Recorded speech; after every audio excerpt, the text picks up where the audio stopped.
mwiriwe abandi mwaramutse bitewe n'aho mugiye muherereye. Amahoro y'Imana nabane namwe mwese. Nje uri imbere yanyu nk'ibisanzwe Noase Sara. Ikinyamakuru cyanyu ni Kim Films.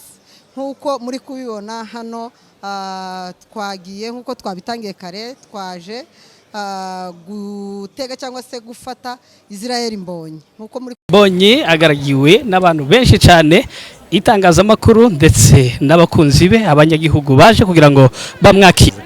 Wakoze kuza cyane. Hanyuma nitwa Gabi, director Gabi from Afrimedia. Wakoze cyane, abanyamurenge bari hano, abanyarwanda mwese ndabatumiye, Imana ibamugisha.